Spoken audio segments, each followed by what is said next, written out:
Hey guys, so today we're going to talk about Nazis. They seem to be in the news quite a few times the last couple days, so let's jump right into what's going on with the Nazi Party. So first we got Facebook decided which users are interested in Nazis and let advertisers target them directly. Which, Nazis are bad, but I mean, I guess a smart move on advertisers that, their target demographic is Nazis. This is going to be, that's probably helpful for them. So Facebook makes money by charging advertisers to reach just the right audience for their message, even when that audience is made up of people interested in the perpetrators of the Holocaust or explicitly neo-Nazi music. Despite promises of greater oversight following past advertising scandals, a Times review shows that Facebook has continued to allow advertisers to target hundreds of thousands of users the social media firms believe are curious about topics such as Joseph Goebbels, I always have trouble with his name, Joseph Mengele, and Heinrich Himmler, the neo-Nazi punk band Screwdriver, and Benito Mussolini's long-defunct National Fascist Party. Experts say that this practice runs counter to the company's stated principles and can help fuel radicalization online. That does make sense if, you're searching Nazi-related items and, you're not directly involved in the movement and then you start getting advertisements for other Nazi stuff, then, yeah, you could potentially, end up getting involved with the actual, for lack of a better term, Nazi party. What you're describing, where a clear, hateful idea or narrative can be amplified to reach more people, is exactly what they said they don't want to do and what they need to be held accountable for, said Oren Siegel, director of the Anti-Defamation League Center on Extremism. So what he's talking about is when the Zuck was in front of the House or the Senate, whichever one it was. I'm drawing a blank right now. But one of the things that was brought up was, the radicalization of these fringe movements on Facebook. So, and Zuckerberg replied with, that's something we're trying to take care of, which is basically how he replied to everything. But, he's pointing out the hypocrisy in that statement whenever these things like this are still happening. After being contacted by the Times, Facebook said that it would remove many of the audience groupings from its ad platform. So that's cool. So I guess Facebook has said, yeah, sorry about that, we'll fix it, which, they've been saying that about a lot of things for a while, so we'll see how that goes. Most of these targeting options are against our policies and should have been caught and removed sooner, said Facebook spokesman Joe Osborne. While we have an ongoing review of our targeting options, we clearly need to do more, so we're taking a broader look at our policies and detection methods.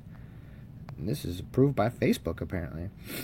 Facebook's broad reach and sophisticated advertising tools brought in a record $55 billion in ad revenue in 2018. Profit margin stayed above 40% thanks to a high degree of automation, with algorithms sorting users into marketable subsets based on their behavior, then choosing which ads to show them. So if you don't know how the Facebook algorithm works, that's basically it. Basically anything on the internet is tagged, say I like cigarettes, and I click on a lot of things that are tagged cigarette, I'm going to start getting more ads for cigarettes. Most of us know that. You think about something like a sweatshirt, and then you're seeing it all over your timeline, your Twitter feed, all that. The social media's gotten really good at finding their target demographic for advertising. Is that a problem? I don't really think so, because, it shows more relevant things on my timeline and whatnot, but some people have an issue with it, and I can understand why. But the lack of human oversight has also brought the company controversy. In 2017, ProPublica found that the company sold ads based on any user-generated phrase, including Jew hater and Hitler did nothing wrong. Following the murder of 11 congregants at a synagogue in Pittsburgh, 2018, The Intercept found that Facebook gave advertisers the ability to target users interested in the anti-Semitic white genocide conspiracy theory, which the suspected killer cited as inspiration before the attacks. So, that's probably not a good thing. So after the shooting in the synagogue, Facebook advertisers were like, hey, this person is interested in that same conspiracy theory that the killer was interested in. Maybe we should advertise to them because, he liked these things and other people who are into that like that thing, so let's advertise it to them. That's kind of messed up. And like I said, that can lead to, being exposed to hate sites and whatnot that you might not have been exposed to before. This month, The Guardian highlighted the ways that YouTube and Facebook boost anti-vaccine conspiracy theories, leading Representative Adam Schiff to question whether the company was promoting misinformation. I wasn't aware of that, and that's something I'm definitely going to look into after I'm done with this video. But the claim here seems to be that YouTube and Facebook are promoting anti-vaccine conspiracy theories. That's incredibly interesting because I wouldn't say that my Facebook is an echo chamber. I, have friends and follow pages and whatnot that have very conflicting views at times, but most of what I see on Facebook is pro-vaccine, so that's pretty interesting. YouTube, on the other hand, my YouTube feed is basically an echo chamber because, I'm not going to sit there and listen to somebody speak for 45 minutes on something I don't agree with usually. Maybe I should, but I just don't, so. But I haven't seen any anti-vaccine stuff on my YouTube feed either. Facebook has promised since 2017 that humans review every ad targeting category. It announced last fall the removal of 5,000 audience categories that risked enabling abuse or discrimination. Apparently one of those ad categories was not Nazi that was removed. So, oops, we goofed. The Times decided to test the effectiveness of the company's efforts by seeing if Facebook would allow the sale of ads directed to certain segments of users. Facebook allowed the Times to target ads to users Facebook has determined are interested in Goebbels, the Third Reich's chief propagandist, Himmler, the architect of the Holocaust and leader of the SS, and Mengele, the infamous concentration camp doctor who performed human experiments on prisoners. Each category includes hundreds of thousands of users. So let's see what this picture here is. Click on it, see if we can get a... guess not. So, let's see, age, okay, include people who match at least one of the following, Joseph Mengele. So, oh wow, see how many people are interested in Joseph Mengele on Facebook. 127,010 people it would reach based on just the, interest of Joseph Mengele. So we got at least 127,010 Joseph Mengele fans on Facebook, so that's something. The company also approved an ad targeted to fans of Screwdriver, a notorious white supremacist punk band, and automatically suggested a series of topics related to European far-right movements to bolster the ad's reach.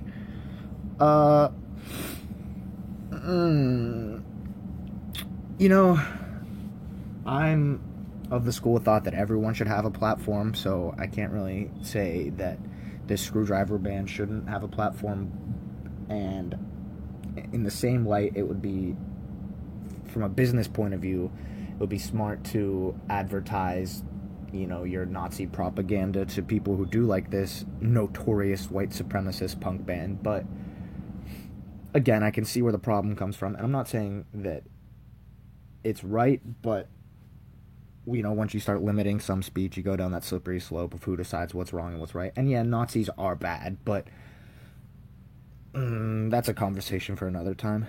Collectively, the ads were seen by 4,153 users in 24 hours, with the Times paying only $25 to fuel that push. So, I guess if I want people to see my videos, I just gotta, put in the right Nazi stuff and pay $25, and I'll get quite a few hits. I'm not going to do that, probably, but, seems like it's a good idea.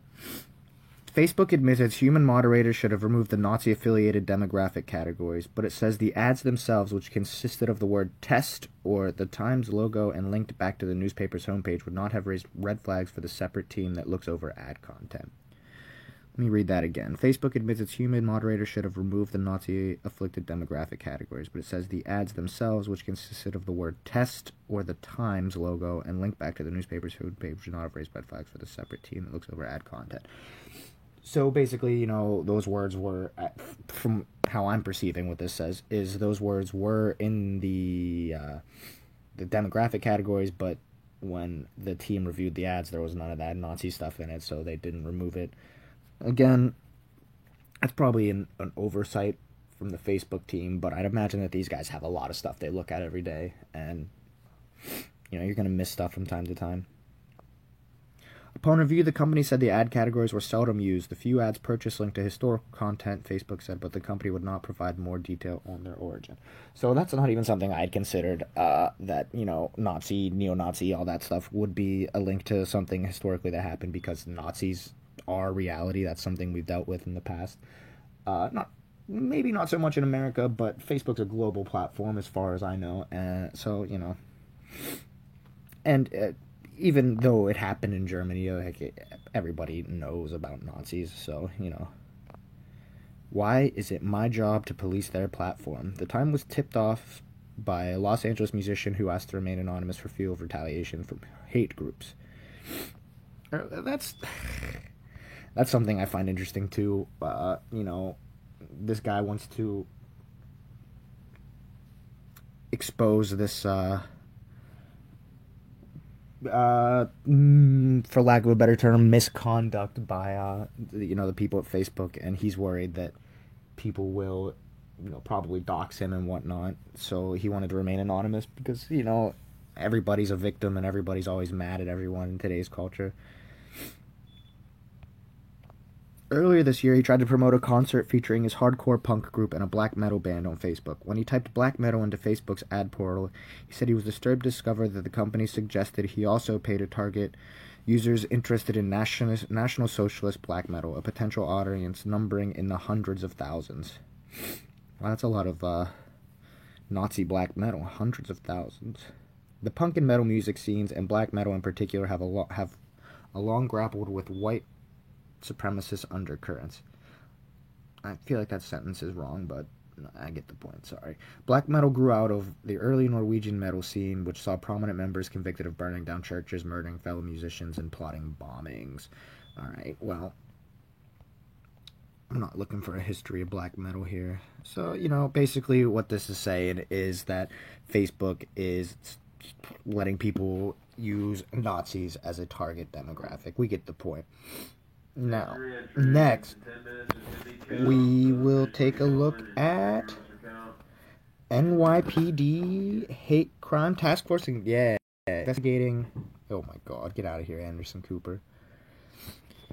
Nazi drawings found in elementary school. So now we got elementary school Nazis. Let's see what this is all about. Heil Hitler in chalk. That's pretty menacing. Anti-Semitic symbols and words were found drawn in chalk on an elementary schoolyard in New York City. The New York Police Department's Hate Crimes Task Force is investigating Nazi drawings found Friday morning at an elementary school in Queens. Detective George Toravakis told CNN. That's a sick-ass name, Toravakis. Dozens of swastikas, a Nazi eagle, and the words Heil Hitler were found drawn in chalk on the pavement of PS 139's schoolyard. Councilwoman Karen Koslowitz, who represents the district, told CNN her office received photographs from a resident in the apartment building next to the school and immediately informed the police. According to Koslowitz, the area is a predominantly Jewish neighborhood, so I can see where that would cause a problem if swastikas and other Nazi images are turning up in schoolyards in a predominantly Jewish neighborhood. Now we got the hammer and sickle in the middle of probably in the middle of a basketball court. I don't know that it's supposed to be, no hammer and sickle. I'm not sure which is the case there. And there's that Heil Hitler again. That looks like a shit ton of swastikas drawn there. Interesting.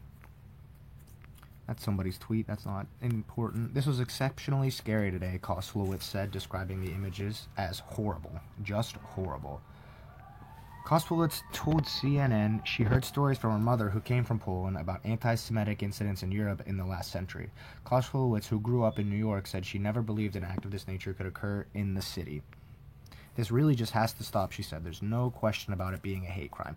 I have to disagree with that. It was probably some edgy, stupid, fucking elementary school kid, but, I could be wrong, but I'm pretty sure that's what it was. I doubt that it was, actually fueled by hate, just some stupid kid thinking he's being edgy and funny. Does that make it right? No. But necessarily a hate crime? Also no. There have been 36 anti-Semitic crimes reported in the city this year. Good work, CNN. Compared with 21 for the same time last year, according to a New York Times report which cited police. So, I guess there's a rise in anti-Semitic crimes in the city. And there's those same pictures again. Some more swastikas. I had a teacher who called them swastikers. I always thought that was weird. Anyway, City Council member Chom Deutsch, chairman of the council's Jewish caucus, called for a bill that would require educational outreach to teach about the impact of hate, bias, and anti-Semitism. I mean, I feel like that's probably already taught. I mean, they're not actively teaching anti-Semitism, so, like, you learn about the Holocaust in school and stuff. I don't know that a class dedicated to, teaching about that kind of thing is necessary, but hey, what do I know? This has gotten completely out of hand, Deutsch said in statement.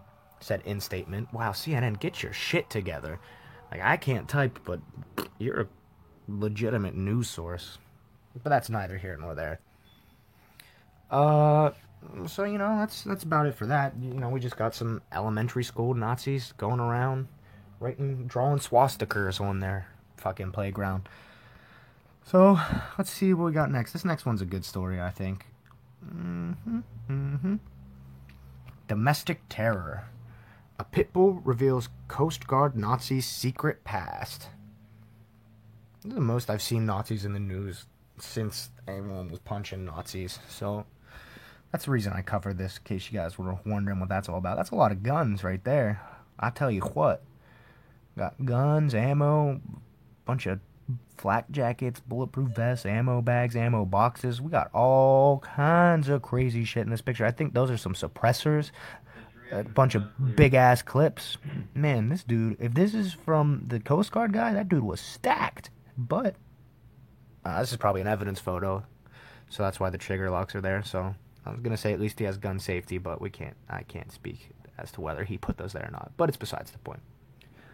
A Coast Guard member accused of plotting a terror spree had ties to the white power scene for decades, but it was amid a rise in white supremacist activity under President Donald Trump that he allegedly planned mass murder. That's a kind of misleading sentence. I doubt that, it's President Trump's fault that he planned the mass murder. I mean, does it seem like more quote-unquote Nazis and white supremacists are coming out of the woodwork since he's president? Yeah, sure, but that's not to say they weren't already there. And I can't speak on whether Donald Trump is the reason that they're being more open about it or not. There does seem to be a correlation, but correlation does not always necessarily represent causation.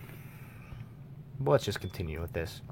In court filings this week, prosecutors accused white supremacist Christopher Hassan of planning to murder innocent civilians on a scale rarely seen in this country. Well, that's got to be a lot, because we see a lot of innocent civilians being killed on a pretty large scale pretty often nowadays. Hassan is only charged with drug and weapons offenses, but the court filings this week argue to keep him behind bars until trial on the grounds that he is a domestic terrorist who poses an immediate threat to human life. That threat appears to be recent. Hassan, 49, allegedly began plotting elements of the attack in 2017, despite links to the white supremacist movement since at least 2002. So he's been a member. Facebook's probably not who targeted him, you know what I mean, but he may have been an elementary school Nazi. 2002, 49, so that's what? 17 years ago, so it's safe to say he may have been a elementary school Nazi. He might have been out drawing swastikas on the playground. Court filings include drafted emails Hassan allegedly wrote in June of 2017. I am dreaming of a way to kill almost every last person on the earth. That is a very ambitious goal, if anything, he wrote, according to the filings. He went on to comment on possible biological weapons he could use to unleash mass killings and provoke race war. Damn, this dude seems pretty fucking intense. But, so far from the evidence they showed me, I didn't see anything racist yet. I'm not saying that it hasn't been said, but I'm not seeing that. Hassan's involvement in white supremacy goes back decades. An advertisement for a pit bull links Hassan to an active white supremacist in the early 2000s. Twice in March 2002, a frequent commenter on the white supremacist forum Stormfront asked if anyone wanted to adopt an aggressive dog. Weird. A sister of mine in New Jersey does pit bull rescues. The Stormfront poster, who frequently advertised the group Women for Aryan Unity, wrote in 2 identical posts in different parts of the site. It is unclear whether the sister was a biological relative. Women in the white power movement sometimes refer to each other as sister. It's interesting because women in the black power movement also refer to each other as sister. Just an interesting little tidbit there. But, so I guess I take back what I said about, I didn't see anything about ties with, white supremacists, because here, if this is true, he was posting about pit bulls in an Aryan Facebook group. Was it Facebook? No, I don't think so. No, white supremacist forum. Okay. Oh, great.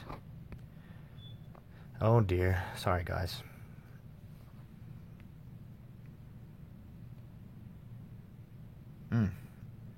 Okay, sorry. The Stormfront user said her sister had written that I have a 2-year-old red and white red-nosed pit bull that I am desperately trying to find a home for. She's about 48 pounds, really nice medium-sized dog, spayed, some obedience work, but must be only animal in home. Very dog aggressive. If you can think of anyone that might like her, please pass my number along to anyone. I don't know, what... Is this guy trying to get a hold of an aggressive pit bull important to this story? I'm starting to wonder.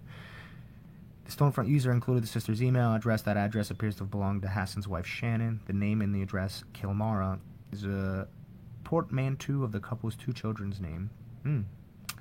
That's weird. The Hassans also used the name for the Staffordshire Bull Terriers they bred and sold at the time. According to 2001 Infodog records for a dog named Kilmara's Alligator, registered purebred dogs often have long official names that reference their breeder. Staffordshire Bull Terriers are commonly classified as pit bull, like the rescue pit bull the Stormfront user advertised. Stormfront user appears to have adopted one of the Hassans' purebred dogs. In August of 2002, she posted a picture of a Staffordshire Terrier that used the Kilmara name, albeit one with racist overtones. We only have one pet right now, an English Stafford Terrier named Kilmara's White Celtic Envy, aka Tank. Ha ha ha. She wrote above a picture of the Staffordshire puppy. White Celtic Envy. Is that really racist? I don't know. I'll let you be the judge of that. I don't think so, but I guess I could see how it could be construed as racist. Shannon Hassan could not be reached for comment and does not appear to have posted on Stormfront, but her alleged communications and sale of a dog to an out-of-state organizer for a women's white power group are notable in the context of her husband's alleged writings. Oh boy, this all seems to be about fucking the pit bull and not the guy who wanted to kill the entire world. Let's keep slugging through, though. Court filings reveal Christopher Hassan drafted a September 2017 email to a prominent American neo-Nazi. To date, I have read most of your books and briefly looked at your website, Hassan wrote. I'm a long-time white nationalist, having been a skinhead 30-plus years ago before my time in the military. Oh, shit. So we're getting closer to the elementary school timeline, so I'm really starting to think this guy was an elementary school Nazi. So maybe we do have something to worry about with those kids drawing swastikas on the ground and such at their playground. But, all joking aside, at least we're getting to the guy and not his fucking dog. In a Thursday court appearance, Hassan's lawyer confirmed the email was intended for Harold Covington, a recently deceased white nationalist who advocated carving a white ethno-state out of several states in the Pacific Northwest. Particularly active in the 1970s and 80s, Covington was among white supremacy's old guard. Covington, that's interesting. If we go back to the Covington Catholic school kids who are also accused of being Nazis, so that's... just another silly coincidence. On January 17, 2019, he allegedly Googled, "What if Trump illegally impeached? Best place in D.C. to see Congress people. Where in D.C. do Congress live?" He probably meant do.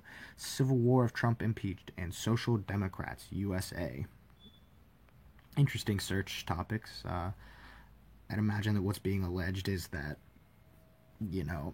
if Trump's impeached, how do I go about fighting against the left?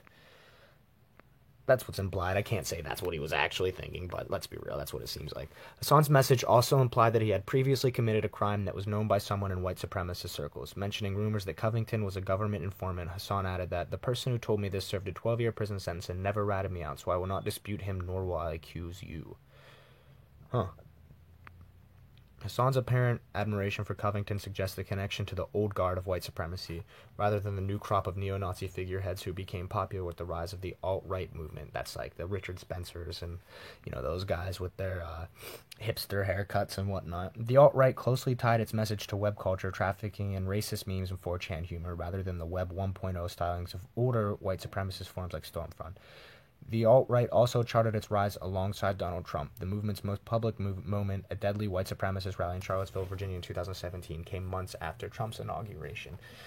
To say that the violence there is only the Nazis' fault is a probably misrepresentation of the events,